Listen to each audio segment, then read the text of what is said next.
বীরভূমের কাঁকরতলা, সেখানে তৃণমূল নেতা খুন, গোষ্ঠী সংঘর্ষের জেরে খুন, রাতে বাইকে বাড়ি ফেরার সময় হামলা, তৃণমূল নেতাকে লোহার রড দিয়ে মার, আগুন ধরিয়ে দেওয়া হয় নেতার বাইকেও। নিহত স্থানীয় তৃণমূল নেতা শেখ নিয়ামুল। কিন্তু তার উপর কেন হামলা চালানো হলো, কেন কারাই বা হামলা করলো, সেই প্রশ্নই এখন উঠছে।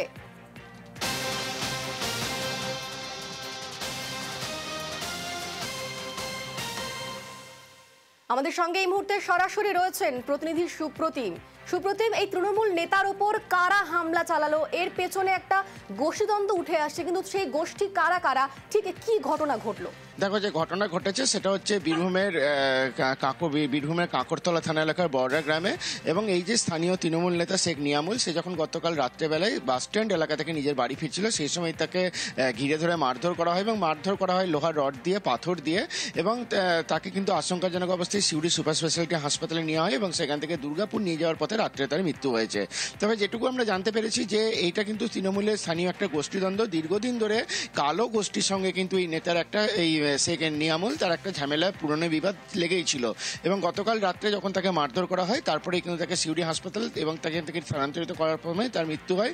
যদি এই ঘটনায় কিন্তু রাত্রেবেলায় পুলিশের অভিযান চলেছে, যাদের বিরুদ্ধে অভিযোগ তাদেরকে খোঁজে তল্লাশি চলছে এবং এই মুহূর্তে গ্রামে পুলিশ পিকেট রয়েছে।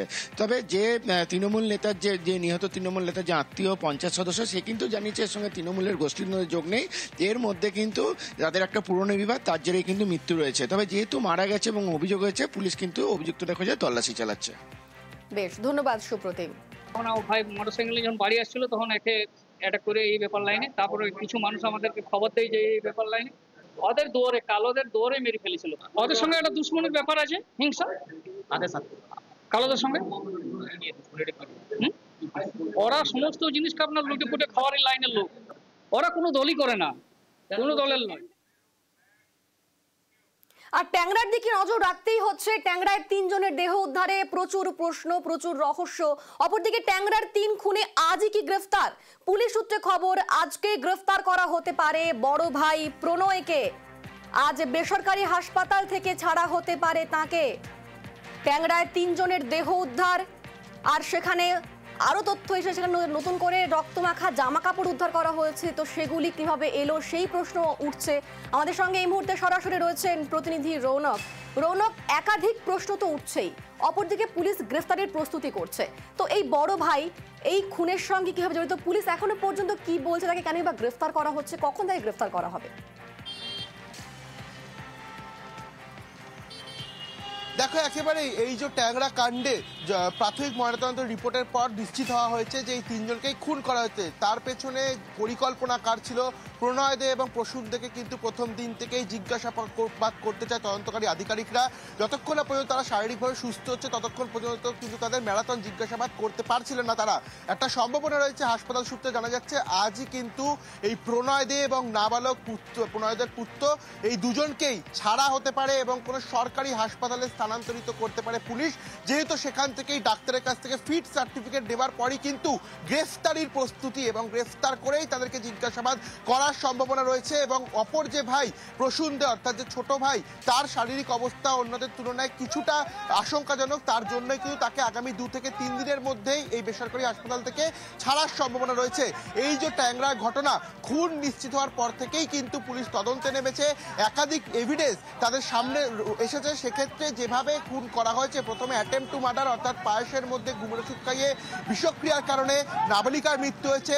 তারপরে হাতের শিরা কেটে এবং গলার নলি কেটে 2 বউয়ের মৃত্যু ঘটেছে রক্তক্ষরণের জেরে। সেক্ষেত্রে এই পরিকল্পনাটা কার ছিল? এই 2 ভাইয়ের মধ্যে কার পরিকল্পনা ছিল এবং গোটা ঘটনাটি ঘটার পেছনে মূলত কে ছিল, এই বিষয়টা কিন্তু জানা অত্যন্ত জরুরি। একটা অত্যন্ত গুরুত্বপূর্ণ এভিডেন্স, যেটা বাড়ির ভেতরে ক্লোজ সার্কিট ক্যামেরার ফুটেজ, সেই ফুটেজ কিন্তু আগে থেকেই তার প্লাগ খোলা ছিল। সেক্ষেত্রে পুলিশকে অনেকটা বেগ পেতে হচ্ছে, কারণ ক্লোজ সার্কিট ক্যামেরার ফুটেজ সংগ্রহ করতে গতকালও কিন্তু পুলিশ গেছিল, কিন্তু সেই ফুটেজ এখনো পর্যন্ত সংগ্রহ হয়নি। সেক্ষেত্রে এই প্রসূন দে এবং প্রণয় দেকে ম্যারাথন জিজ্ঞাসাবাদ করতে চলেছে কলকাতা পুলিশ। এবং সূত্রের খবর, আজই বড় ভাই অর্থাৎ প্রণয় দেকে এই বেসরকারি হাসপাতাল থেকে সরকারি হাসপাতালে স্থানান্তরিত করা হতে পারে এবং সেখান থেকে ডাক্তারের ফিট সার্টিফিকেট নেওয়ার পরই কিন্তু তদন্তকারী আধিকারিকরা আজই তাকে গ্রেফতার করতে পারে, এমনটাই কিন্তু জানা যাচ্ছে। অনিন্দিতা, বেশ, ধন্যবাদ রৌনক। অপরদিকে ট্যাংরায় খুন আত্মহত্যার চেষ্টায় নয়া তথ্য। এম বাইপাসে মেট্রোর পিলারে ধাক্কা মারার সময় দে ভাইদের গাড়ির গতিবেগ ছিল ঘন্টায় 90 কিলোমিটার, যা স্বাভাবিকের থেকে অনেকটাই বেশি। তাহলে কি আত্মহত্যাই টার্গেট ছিল দুই ভাইয়ের?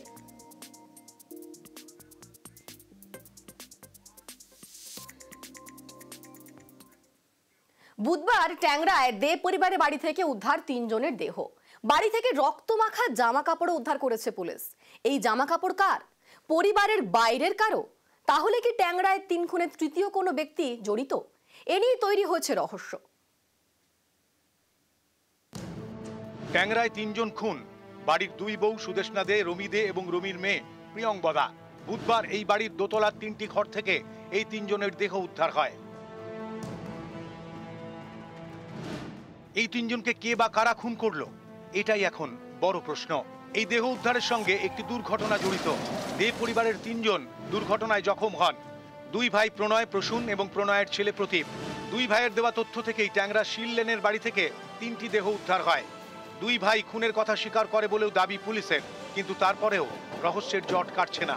কারণ দে পরিবারের দোতলায় দেহ উদ্ধার হয়েছে, আর 3 তলা থেকে উদ্ধার হয়েছে ছুরি এবং জামা কাপড়। ছুরি, জামা কাপড় সবই রক্তমাখা। এই রক্তমাখা জামা কাপড় কার? দে পরিবারের কোনো সদস্যের নাকি অন্য কারো? অন্য কারো হলে তৃতীয় কেউ কি খুনের সঙ্গে জড়িত? খুনের পিছনে কি তাহলে বাইরের কেউ রয়েছে? মা হিসেবে কি চান যে না, আজকে ময়নাতদন্তের রিপোর্টে প্রাথমিকভাবে এসেছেও যে খুন করা হয়েছে মনে করা হচ্ছে, কি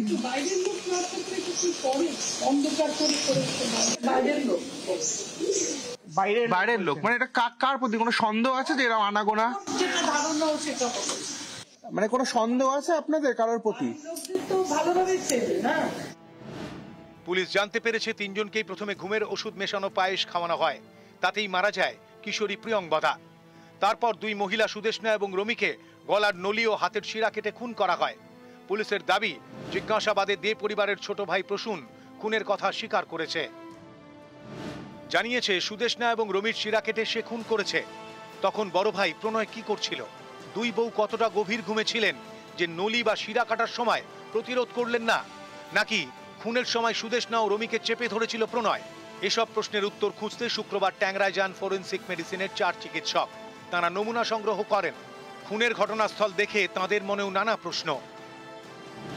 খুনের ধরন নিয়ে নানা ধোঁয়াশা। পায়েসে ঘুমের ওষুধ নাকি বিষ মেশানো হয়েছিল তা নিয়ে সন্দিহান ফরেনসিক মেডিসিনের 4 চিকিৎসক। তদন্তকারীরা জানতে পেরেছেন আর্থিক সংকটে পড়েছিল দে পরিবার। 15 থেকে 20 কোটির দেনা ছিল। মঙ্গলবার পাওনাদারদের বাড়িতে ডাকে প্রণয় প্রসূন, কিন্তু পাওনাদাররা এলেও দরজা খোলা হয়নি। তখনও বাড়িতেই ছিল প্রণয় প্রসূন। সেদিন রাতেই তারা গাড়ি নিয়ে বের হয়। পরের দিন দেহ উদ্ধার। আমি ব্যবসা করতাম, এদের সাথে লেদার সাপ্লাই করতাম। আমি 2020 থেকে ব্যবসা করেছি 2023 অব্দি। 24 আর মাল দিইনি আমি। পেমেন্ট ছিল আমার অনেক টাকার, ওখানে আটকানো ছিল। একটা চেক আমার ছিল, সেটা বাউন্স হয়ে যাচ্ছিল। সেই পেমেন্টটাই লাস্ট ফাইনাল পেমেন্ট, যেটা করার কথা ছিল এনার, সেই পেমেন্টটা হয়নি।